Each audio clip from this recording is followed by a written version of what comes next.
Hello friends, welcome back to my YouTube channel. तो आज આપણે એડવાન્સ કોર્સ એન્ડ ફાઇનાન્શિયલ એકાઉન્ટિંગમાં તમારે જે સીમાંત પડતર અને સમાવેશી પડતર મુજબ જે નફાનું પત્રક તૈયાર કરવાનું આવે છે, તો તે રીતનો દાખલો તમારે 2018માં પણ પૂછવામાં આવ્યો હતો। તો આજે આપણે તે દાખલાનું સોલ્યુશન કરવાના છીએ। તો ચાલો આપણે જોઈએ। તો 2018માં તમારે જે પહેલો દાખલો છે તેની અથવામાં દાખલો પૂછવામાં આવ્યો હતો આ રીતનો, જેમાં તમારે ચલિત અને સમાવેશી પડતર મુજબ તમારે નફાનું પત્રક તૈયાર કરવાનું છે। તો આ દાખલો 20 માર્કમાં પૂછવામાં આવ્યો અને આ દાખલો મોસ્ટ આઈએમપી છે। લગભગ દરેક પરીક્ષામાં તમારે આ રીતનો એક દાખલો હશે। તો ચાલો આપણે આ દાખલાની સૌપ્રથમ રકમ જોઈએ, ત્યાર પછી આનું સોલ્યુશન કરીએ। તો ચાલો સ્ટાર્ટ કરીએ। તો આપણને રકમમાં આપેલું છે કે નીચે આપેલી માહિતીને ધ્યાનમાં લઈ ફેબ્રુઆરી અને માર્ચ માસ માટે આપણે ચલિત અને સમાવેશી પડતર તૈયાર કરવાનું છે। એટલે કે આપણે અત્યાર સુધી જે દાખલાની ગણતરી કરી તે તમામ દાખલા એક વર્ષની માહિતીવાળા હતા, અથવા તો જેમાં આપણે એક જ ગણતરી કરવાની હતી। તો આ દાખલામાં ફેરફાર એટલો છે કે જે આપણે એક વખત ગણતરી કરતા હતા તે જ ગણતરી આપણે બે વખત કરવાની છે, એટલે કે ફેબ્રુઆરી માટે અને માર્ચ માટે। ત્યાર પછી આપણને આપેલું છે કે એકમ દીઠ વિગતો, એટલે કે આપણને એકમ દીઠ આપેલું છે। તો એકમ દીઠ વેચાણ કિંમત આપેલી છે 200 રૂપિયા। ત્યાર પછી પ્રત્યક્ષ માલસામાન અથવા તો માલસામાનની પડતર આપેલી છે 72 રૂપિયા। પ્રત્યક્ષ મજૂરી આપેલી છે એકમ દીઠ 16 રૂપિયા અને ચલિત ઉત્પાદનના ખર્ચા આપેલા છે 12 રૂપિયા। તો આપણને એકમ દીઠ કિંમત આપેલી છે। ત્યાર પછી માસિક પડતર, એટલે કે માસિક પડતર આપેલી છે, તો કે સ્થિર ઉત્પાદનના ખર્ચા આપેલા છે માસિક 3,96,000। તેવી જ રીતે સ્થિર વેચાણના ખર્ચા આપેલા છે માસિક 60,000 અને સ્થિર વહીવટી ખર્ચા આપેલા છે 1 લાખ। તો આપણે અગાઉ દાખલાની ગણતરી કરી 2019ના, તો તેની જેવો દાખલો છે સેમ। તો આપણે જોઈએ તો તેમાં આપણને ચલિત એકમ દીઠ ખર્ચા આપ્યા હતા ઉત્પાદનના 12 રૂપિયા લેખે, અને ઉત્પાદનના સ્થિર ખર્ચા હતા તે આપણને આ રીતે જ કુલ આપેલા હતા। તો આપણે આમાં પણ આપણે જે ઉત્પાદનના ચલિત ખર્ચા આપેલા છે, તો આમાં પણ આપણે જે ઉત્પાદનના સ્થિર ખર્ચા કુલ આપેલા છે તો તે આપણે એકમ દીઠ ગણતરી કરવી પડશે। એટલે કે જે ઉત્પાદનના સ્થિર ખર્ચા છે આ કુલ છે, તો આપણે આની એકમ દીઠ ગણતરી કરવાની થશે। એટલે કે આપણે સ્થિર એકમ દીઠ ઉત્પાદન ખર્ચની આપણે ગણતરી કરવાની। ત્યાર પછી આપણને કીધેલું છે કે ચલિત વેચાણ ખર્ચ વેચાણના 10% છે આવશે। ત્યાર પછી સામાન્ય ઉત્પાદન શક્તિ 44,000 એકમની છે, એટલે કે સામાન્ય ઉત્પાદન શક્તિ એટલે કે અંદાજપત્ર મુજબ ઉત્પાદનના એકમો આવશે 44,000। ત્યાર પછી આપણને ફેબ્રુઆરી અને માર્ચ માટેના વેચાણના એકમો અને ઉત્પાદનના એકમો આપેલા છે। તો આ ઉત્પાદનના એકમો આપણે કેવા ગણવાના, તો કે ખરેખર ઉત્પાદનના એકમો, કારણ કે અંદાજિત ઉત્પાદનના એકમો આપણને આપેલા છે 44,000। તો ફેબ્રુઆરી માસ માટે આપણે જોઈએ તો વેચાણના એકમો 10,000 અને ઉત્પાદનના એકમો 12,000। તો ઉત્પાદનના એકમો માઇનસ વેચાણના એકમો, તો આપણને ફેબ્રુઆરી માટેનો આખો સ્ટોક મળશે। ત્યાર પછી માર્ચ માટે આપણે જોઈએ તો વેચાણના એકમ 12,000 અને ઉત્પાદનના 10,000, એટલે કે વેચાણના એકમ વધારે છે અને ઉત્પાદનના ઓછા, એટલે કે ઉત્પાદનના એકમોમાંથી આપણે વેચાણના એકમો બાદ થશે નહીં, તો માટે આપણે માર્ચ માટે આપણને આખો સ્ટોક મળશે નહીં। તો આટલી વિગત આપેલી છે અને આટલી વિગતને આધારે આપણે ચલિત પડતર મુજબ અને સીમાંત સમાવેશી પડતર મુજબ આપણે નફાનું પત્રક તૈયાર કરવાનું છે 2 માસ માટે, એટલે કે ફેબ્રુઆરી માટે અને માર્ચ માટે। તો ચાલો સૌપ્રથમ તો આપણે જે રીતે ગણતરી કરીએ તે રીતે જ ગણતરી કરવાની, એટલે કે આખા સ્ટોકની ગણતરી કરવાની। તો આખા સ્ટોક અંગેની ગણતરી, તો સૌપ્રથમ આપણે ફેબ્રુઆરી માસ માટે આખા સ્ટોકની ગણતરી કરીએ। તો ઉત્પાદનના એકમો માઇનસ વેચાણના એકમો, એટલે કે ઉત્પાદનના એકમો આપણને આપેલા છે ફેબ્રુઆરી માટે 12,000 અને વેચાણના એકમો 10,000, એટલે કે 12,000 માઇનસ 10,000 તો આપણને મળશે 2,000। તો આખા સ્ટોકના એકમો આવશે 2,000। ત્યાર પછી માર્ચ માટે આપણને આખા સ્ટોક આવશે નહીં, કારણ કે વેચાણના એકમો 12,000 છે અને ઉત્પાદનના 10,000, એટલે કે વેચાણના એકમો વધારે છે અને ઉત્પાદનના ઓછા, તો કે ઉત્પાદનના એકમો માઇનસ વેચાણના એકમો આવશે નહીં, તો માટે આપણે માર્ચ માટે આપણે આખો સ્ટોક આવશે નહીં।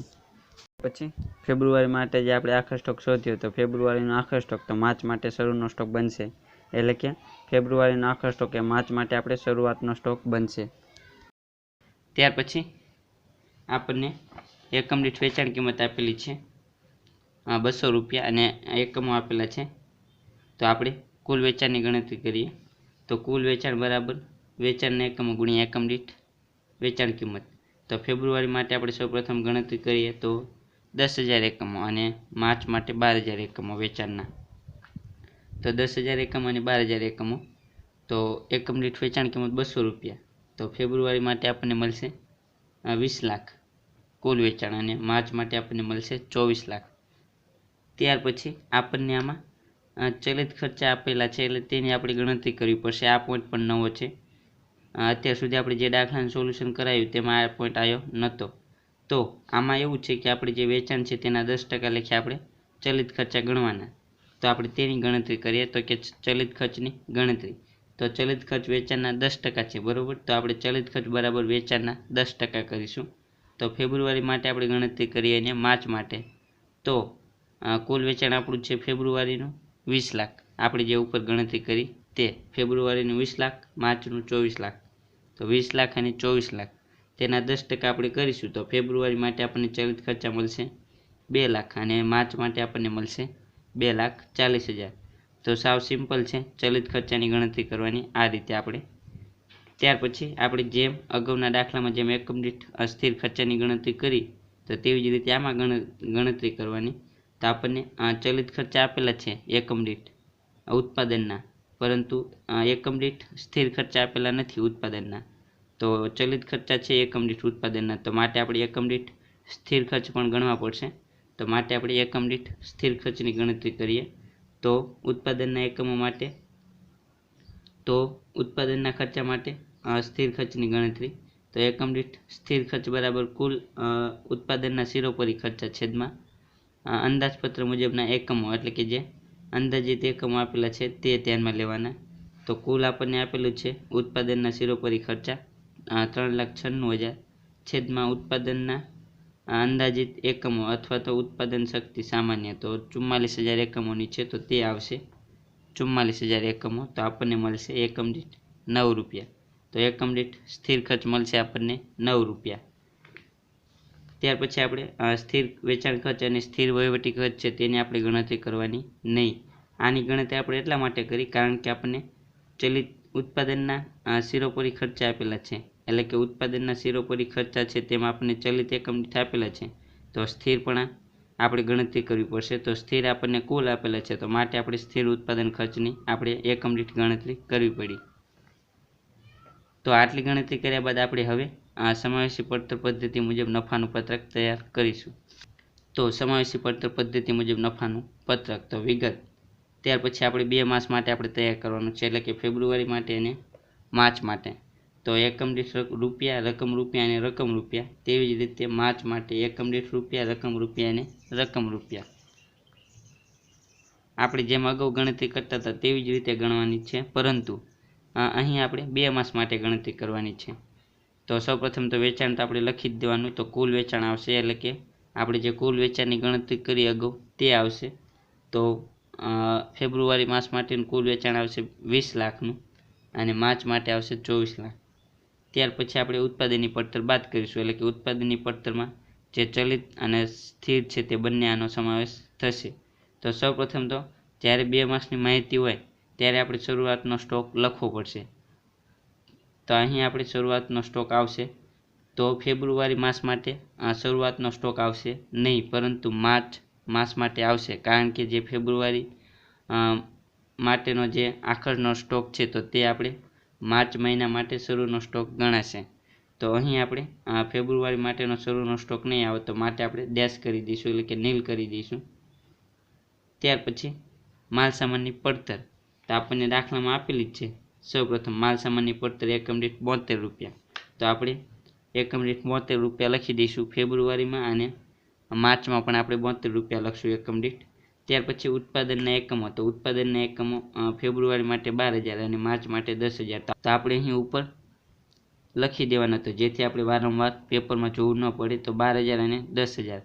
તો 72 ગુણ્યા 12,000 એકમો, એટલે કે ફેબ્રુઆરી માટેના ઉત્પાદનના એકમો 12,000. તો 72 ગુણ્યા 12,000 તો 8,64,000. તે માર્ચ મહિના માટે આપણે જોઈએ તો 10,000 ઉત્પાદનના એકમો, તો 72 ગુણ્યા 10,000 તો 7,20,000. ત્યાર પછી આપણને પ્રત્યક્ષ મજૂરી એકમ દીઠ આપેલી છે 16 રૂપિયા. તો આપણે એકમ દીઠ મજૂરી આવશે પ્રત્યક્ષ 16 રૂપિયા અને 16 રૂપિયા. આ બંને માસ માટે એકમ દીઠ સરખી જ આવશે। ત્યાર પછી જે ઉત્પાદનના એકમો છે ફેબ્રુઆરીના 12,000, તો 12,000 એકમો ગુણ્યા 16 રૂપિયા, તો 1,92,000 આવશે। તેવી જ રીતે માર્ચ માટે આપણે જોઈએ તો 10,000 એકમો, તો 16 ગુણ્યા 10,000 એકમો, તો 1,60,000 આવશે। ત્યાર પછી ચલિત ઉત્પાદનના ખર્ચા એકમ દીઠ આપેલા છે, તો ચલિત ઉત્પાદનના ખર્ચા એકમ દીઠ 12 રૂપિયા આપણે બંનેમાં લખીશું। ત્યાર પછી ઉત્પાદનના એકમો 12,000 ગુણ્યા 12, તો 1,44,000, અને માર્ચ માટે 10,000 એકમો છે ઉત્પાદનના, તો 12 ગુણ્યા 10,000, તો આપણને 1,20,000 મળશે। તેવી જ રીતે ત્યાર પછી આપણે ઉત્પાદનની પડતર, તો આમાં આપણે સ્થિર અને ચલિત બંને ધ્યાનમાં લેવાની। તો જે ઉત્પાદનના આપણે સ્થિર ખર્ચા છે તેની પણ આપણી ગણતરી આમાં કરવી પડશે, પરંતુ આપણને દાખલામાં ઉત્પાદનના સ્થિર ખર્ચા કુલ આપેલા છે 3,96,000, અને આપણે આગળ એકમ દીઠ આપણે ગણતરી કરી ઉત્પાદનના સ્થિર ખર્ચની, તો આપણને ઉત્પાદનના સ્થિર ખર્ચા 9 રૂપિયા પ્રાપ્ત થયા, તો તે આપણે ધ્યાનમાં લઈશું। તો સ્થિર ખર્ચા આવશે ઉત્પાદનના 9 રૂપિયા અને 9 રૂપિયા, અને ઉત્પાદનના એકમો 12,000, તો આપણને 1,08,000 મળશે, અને માર્ચ માટે ઉત્પાદનના એકમો 10,000 અને 9 રૂપિયા સ્થિર ખર્ચ એકમ દીઠ, તો આપણને 90,000 મળશે। તો ત્યાર પછી આપણે 4 એનો ટોટલ કરીશું, તો આપણને એકમ દીઠ રૂપિયા મળશે કુલ 109, અને કુલ રકમ રૂપિયા મળશે 13,08,000। આટલી ગણતરી કરી ત્યાર પછી આપણે આખા સ્ટોક બાદ કરીશું આમાંથી, તો આખા સ્ટોક આપણો જે અગાઉ ગણતરી કરી તો આપણને કેટલો પ્રાપ્ત થયો, તો 2,000 એકમોનો પ્રાપ્ત થયો। તો આપણે જોઈએ તો આખા સ્ટોક ફેબ્રુઆરી માટેનો 2,000નો આપણને પ્રાપ્ત થયો, તો તે આપણે ધ્યાનમાં લઈશું। તો કેટલો આવશે, 2,000 એકમો આવશે, અને એકમ દીઠ રૂપિયા 109, તો આપણને મળશે 2,18,000। તો આપણે 13,08,000માંથી 2,18,000 બાદ કરશું, તો 10,90,000 મળશે। ત્યાર પછી કુલ વેચાણ છે 20 લાખ, તેમાંથી આપણે બાદ કરીશું 10,90,000, તો આપણને 9,10,000 મળશે। તો આ કાચો નફો થશે ફેબ્રુઆરી માટેનો। ત્યાર પછી ખાસ ધ્યાનમાં રાખવાનું છે, માર્ચ માટે શરૂઆતનો સ્ટોક છે 2,18,000 આવશે, કારણ કે જે ફેબ્રુઆરી માટેનો જે આખરનો સ્ટોક છે તેની આપણે ગણતરી કરી કે 2,000 એકમો ગુણ્યા 109, તો આપણને 2,18,000 પ્રાપ્ત થયા। તો આ 2,18,000 ફેબ્રુઆરીના આખરનો સ્ટોક છે, તો માર્ચ માટેનો શરૂનો સ્ટોક થાય, તો આ 2,18,000 છે તે માર્ચ માટે શરૂઆતના સ્ટોકમાં આવશે। તો શરૂઆતનો સ્ટોક માર્ચનો 2,18,000નો આવશે। ત્યાર પછી આપણે આનો ટોટલ કરવાનું, તો આનો ટોટલ કરીશું તો આપણને મળશે 13,08,000। ત્યાર પછી આખો સ્ટોક આપણે આવશે નહીં માર્ચ માટેનો, ફક્ત ફેબ્રુઆરી માટેનો આખો સ્ટોક આવશે, માર્ચ માટેનો આવશે નહીં, તો માટે આપણે નીલ કરીશું, તો આપણને મળશે 13,08,000, અને 24 લાખ છે કુલ વેચાણ, તો તેમાંથી આપણે 13,08,000 બાદ કરશું, તો આપણને મળશે 10,92,000। તો આપણો કાચો નફો ફેબ્રુઆરીનો અને માર્ચનો આવશે। તો આટલી ગણતરી કરી, તો આટલી ગણતરી કર્યા બાદ આપણે હવે ચલિત ખર્ચા પણ બાદ કરવાના છે, એટલે કે આપણને કીધેલું જ છે દાખલામાં કે ચલિત વેચાણ ખર્ચ એ વેચાણના 10% છે, અને આપણે તેની ગણતરી પણ કરી, તો તે આપણે જોઈ લઈએ। તો આપણે ચલિત ખર્ચની ગણતરી કરી, તો ફેબ્રુઆરી માટે આપણને 2 લાખ પ્રાપ્ત થયા, અને માર્ચ માટે 2,40,000, તો આ ચલિત ખર્ચા આપણે લખી દઈશું। તો ચલિત ખર્ચા વેચાણના 10%, તો આપણે ડાયરેક્ટ અહીં કરીશું 20 લાખના 10%, તો આપણને 2 લાખ મળશે। અને ફેબ્રુઆરી માર્ચ માટેનું આપણે જોઈએ તો કુલ વેચાણ 24 લાખનું, તેને આપણે 10% કરીશું, તો 2,40,000 આવશે। તો આગળ તમે ગણતરી ન કરો તો પણ ચાલશે, આ તો તમને ખ્યાલ આવે એટલા માટે મેં તમને ગણતરી કરી અને બતાવી દીધું। ત્યાર પછી આપણે બાદ કરીશું, તો આપણને જે વેચાણના અને જે વહીવટી ખર્ચા આપેલા છે સ્થિર, તે આપણે લખી દઈશું, જેમ આપણને આપેલા છે તેવી જ રીતે આપણે લખી દઈશું। તો વેચાણના સ્થિર ખર્ચા 60,000, તો વેચાણના સ્થિર ખર્ચા 60,000 60,000 બંને માસ માટે આવશે, એટલે કે ફેબ્રુઆરી અને માર્ચ બંનેમાં સરખું જ આવશે, અને વહીવટી ખર્ચા તે પણ 1 લાખ અને 1 લાખ આવશે, એટલે કે સ્થિર વહીવટી ખર્ચા, તો સ્થિર એટલે કે જે ફેબ્રુઆરી માસમાં હોય એની માર્ચમાં હોય, એટલે કે સ્થિર છે તે બદલાય નહીં, ચલિત હોય તે બદલાઈ જાય, પરંતુ સ્થિર ખર્ચ બદલાતો નથી, તે જ આવશે, તો બંને માસ માટે સરખું જ આવશે। ત્યાર પછી આપણે આ ત્રણનો ટોટલ કરીશું, ચલિત વેચાણ અને વહીવટીનો, તો આપણને મળશે 3,60,000।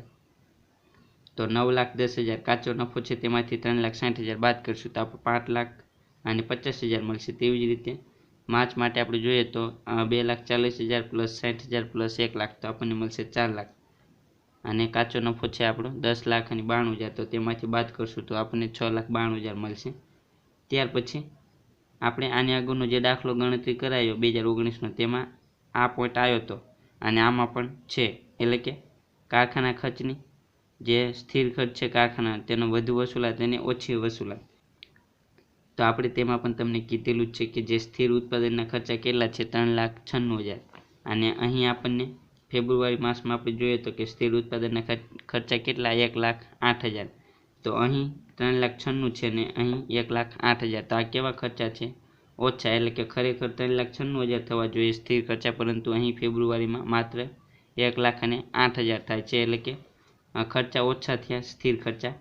તો આપણે લખવાનું કે સ્થિર ખર્ચની ઓછી વસૂલાત, એટલે કે ખરેખર અહીં 3,96,000 ખર્ચા થવા જોઈએ પરંતુ 1,08,000 થાય છે, તો માટે આપણે ગણતરી કરીશું કે 3,96,000 માઇનસ સ્થિર ઉત્પાદનના ખર્ચા 1,08,000, તો 2,88,000 ખર્ચા છે સ્થિર, તો તે ઓછા, એટલે કે સ્થિર ખર્ચની ઓછી વસૂલાત થઈ 2,88,000ની, તો તે આપણે બાદ કરીશું। જો સ્થિર ખર્ચની વધુ વસૂલાત હોય તો તે આપણે પ્લસ કરીશું। ત્યાર પછી તેવી જ રીતે આપણે માર્ચ માટે જોવાનું, તો માર્ચ માસમાં આપણે જોઈએ તો 90,000 છે સ્થિર ખર્ચા ઉત્પાદનના, અને ખરેખર કેટલા હોવા જોઈએ 3,96,000ના, તો આપણે બાદ કરીશું, એટલે કે ખરેખર ખર્ચા 3,96,000 થવા જોઈએ પરંતુ 90,000 થયા, તો આપણે 3,96,000 માઇનસ 90,000 કરીશું તો આપણને મળશે 3,06,000। તો સ્થિર ખર્ચની ઓછી વસૂલાત 3,06,000, તો 6,92,000માંથી આપણે 3,06,000 બાદ કરીશું તો આપણને 3,86,000 મળશે, અને 5,50,000માંથી 2,88,000 બાદ કરશું તો આપણને 2,62,000 મળશે। તો આપણો ચોખ્ખો નફો થશે ફેબ્રુઆરી અને માર્ચ માટેનો। તો આ રીતે ગણતરી કરવાની હતી। ત્યાર પછી આપણે હવે સીમાંત પડતર એટલે કે ચલિત પડતર પદ્ધતિ મુજબ પત્રક તૈયાર કરીશું। તો આપણે જેમ આની ગણતરી કરી તેવી જ રીતે ગણતરી કરવાની। તો સૌપ્રથમ તો વેચાણ લખી દેવાનું 20 લાખ અને 24 લાખ। ત્યાર પછી આપણે સીમાંત ઉત્પાદનની પડતર ધ્યાનમાં લેવાની। તો આપણે સૌપ્રથમ શરૂનો સ્ટોક આવશે, ત્યાર પછી માલસામાનની પડતર, તો માલસામાનની પડતર પણ આવશે 72 એકમ દીઠ, તો 72 આપણે કરી દઈશું બંને માસ માટે। તો 12,000 એકમ અને 10,000 એકમો છે ઉત્પાદનના, એટલે કે ફેબ્રુઆરીના 12,000 એકમો છે ઉત્પાદનના અને માર્ચ માટેના 10,000 એકમો છે ઉત્પાદનના। તો 72 રૂપિયા એકમ દીઠ આવશે અને 12,000 એકમો તો 8,64,000 આવશે। તેવી જ રીતે 72 આવશે અને માર્ચ માટેનું ઉત્પાદનના એકમો આવશે 10,000, તો આપણને મળશે 7,20,000। તેવી જ રીતે પ્રત્યક્ષ મજૂરી પણ આપણને દાખલામાં આપેલી છે એકમ દીઠ 16 રૂપિયા બંને માટે, તો આપણે 16 ગુણ્યા 12,000 કરીશું તો આપણને 1,92,000 મળશે, અને 16 ગુણ્યા 10,000 કરીશું તો આપણને 1,60,000 મળશે। તેવી જ રીતે આ સીમાંત ઉત્પાદનની પડતર, એટલે કે જે ચલિત ઉત્પાદનની પડતર છે તે જ આપણે ધ્યાનમાં લેવાની, સ્થિર ઉત્પાદનની પડતર ધ્યાનમાં લેવાની નહીં।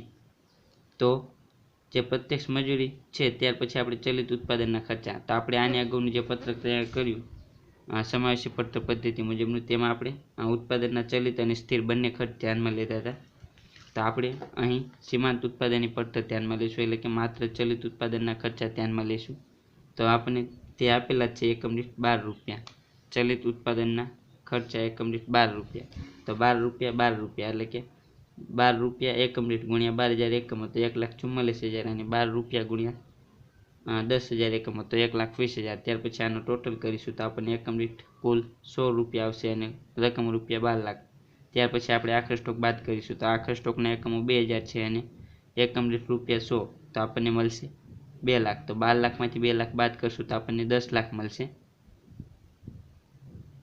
તો આ આખર સ્ટોક છે ફેબ્રુઆરીનો, તો તે આપણો શરૂનો સ્ટોક બનશે।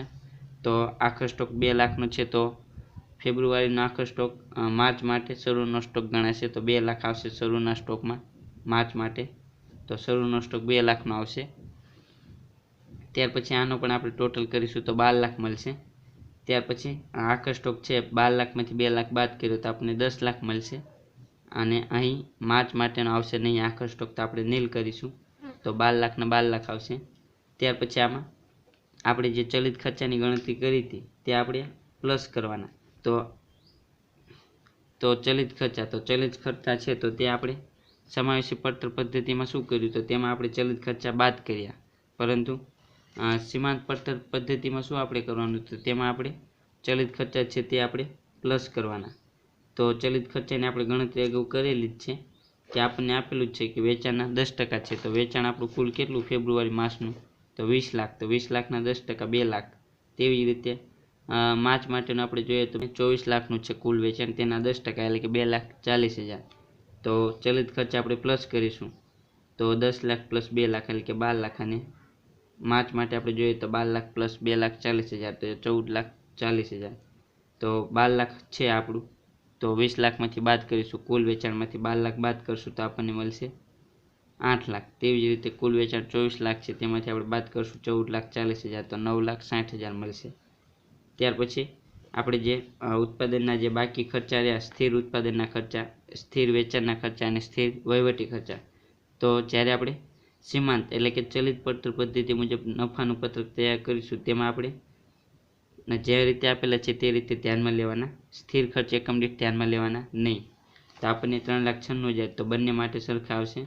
અને સ્થિર વેચાણ ખર્ચ, તો કે સ્થિર વેચાણ ખર્ચ 60,000 તો બંનેમાં સરખા આવશે. તેવી જ રીતે વહીવટી ખર્ચા, તો વહીવટી ખર્ચા પણ 1 લાખ તો બંનેમાં આવશે. એટલે કે સ્થિર ખર્ચ છે તો સ્થિર ખર્ચ બદલાય નહીં, એ સ્થિર જ રહેશે. ચલિત ખર્ચ હોય તો બદલાઈ જાય બંને માસ માટે. તો સ્થિર ખર્ચા બંને માટે સરખા આવશે. તો 3,96,000 પ્લસ 60,000 પ્લસ 1 લાખ તો 5,56,000 આવશે. ત્યાર પછી 8 લાખમાંથી આપણે બાદ કરીશું 5,56,000 તો આપણને મળશે ફેબ્રુઆરી માટેનો ચોખ્ખો નફો 2,44,000નો. ત્યાર પછી માર્ચ માટે આપણે જોઈએ તો 3,96,000, 60,000, 1 લાખ તો તે જ આવશે ટોટલ 5,56,000. અને આપણે 9,60,000માંથી બાદ કરીશું તો આપણને 4,04,000 મળશે. તો આ આપણું થશે સીમાંત એટલે કે ચલિત પડતર પદ્ધતિ મુજબ ચોખ્ખો નફો. તો આ રીતે આપણે ગણતરી કરવાની હતી.